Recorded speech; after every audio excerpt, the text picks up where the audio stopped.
Welcome back to the Mass Effect Andromeda gameplay series.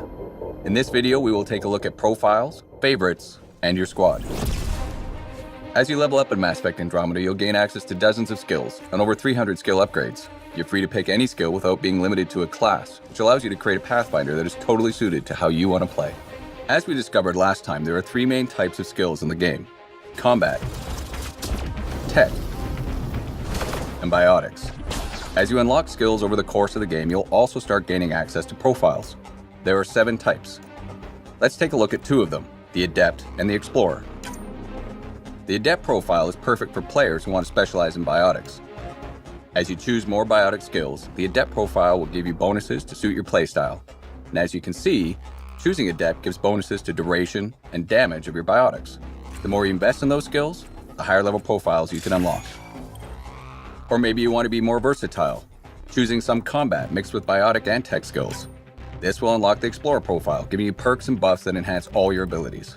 And of course, you can swap these profiles at any time, allowing you to keep the action fresh, giving you a number of ways to tackle every battle, and making sure you never feel locked into a particular style of play.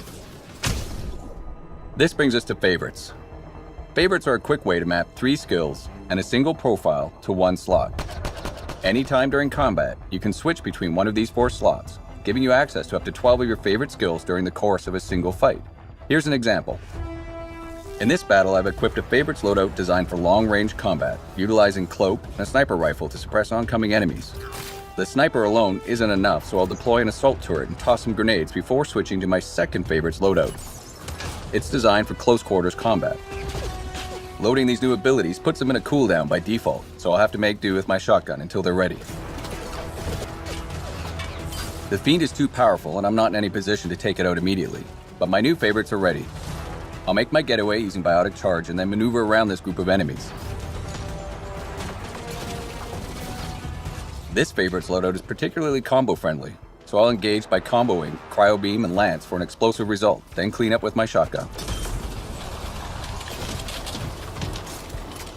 It looks like the Fiend has taken an interest. I'll do what I can from a distance before switching to my third favorites loadout. One that emphasizes ranged biotic abilities such as Backlash and Shockwave, as well as Flamethrower. Let's see if we can find a better vantage point and stall the Fiend's approach. Using Backlash, I can shield myself from oncoming fire and deflect it back at the enemy. This is particularly useful against large crowds of enemies. However, this horde is scattered, so I'll need to regroup. Looks like the Fiend has other plans. I'll stand my ground by using Shockwave and then follow that up with Flamethrower. The Fiend is hurt, but it's going to take more than that to defeat it. Switching to my final favorites loadout, I'll engage the Fiend with soldier-focused abilities. Let's finish it off with Flak Cannon and Trip Mines. And when it comes to combat, don't forget your squad. Each of your 6 squad mates has 3 active and 2 passive skills. In this case, Cora uses her biotics as a support character, and Drac is a bruiser who can soak up lots of damage. Not only can you set your squad up around the battlefield, ordering them to defend locations, attack targets, or rally to your side, but you can also team up with them for devastating power combos. Power combos activate when you or one of your squad mates primes an enemy or groups of enemies, setting them up for the kill. Then you or a squad mate jumps in to detonate and finish the job. And you can always level up your squad mates to make them specifically good at priming or detonating targets.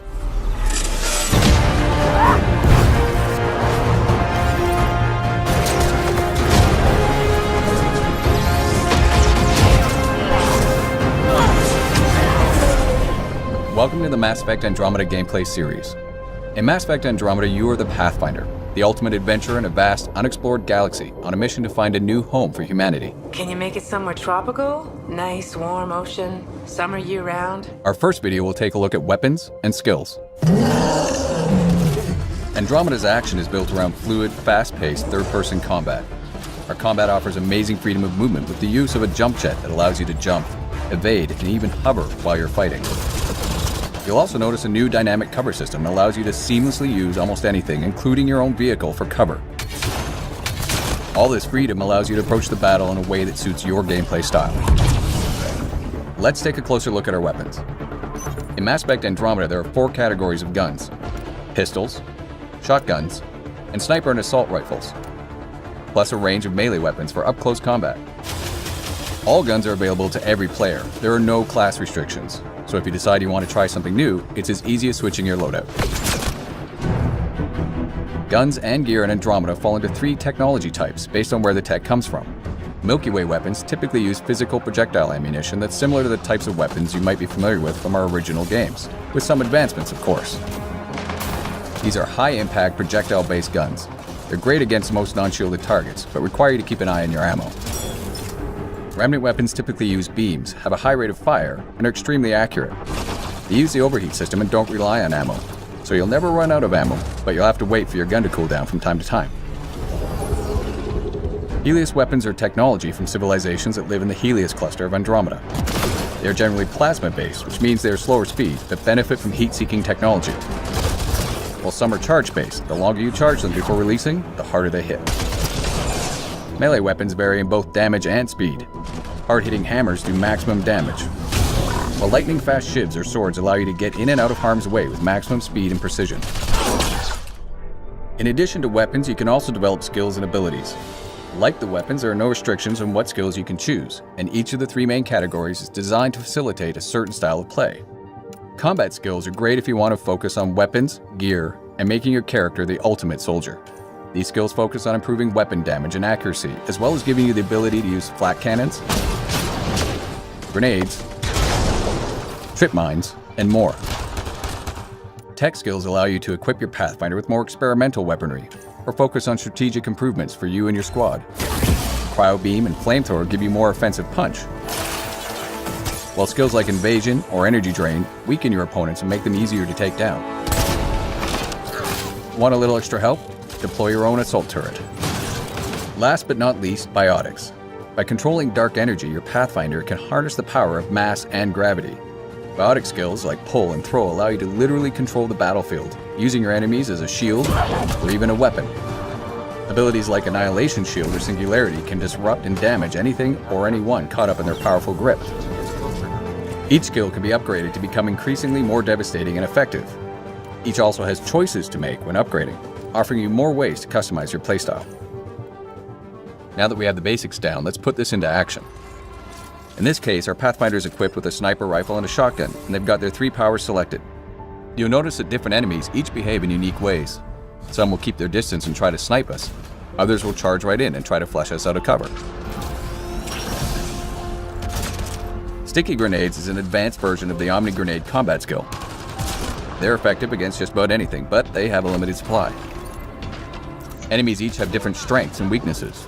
For most, headshots inflict maximum damage, but you'll need to pay attention to their health bars.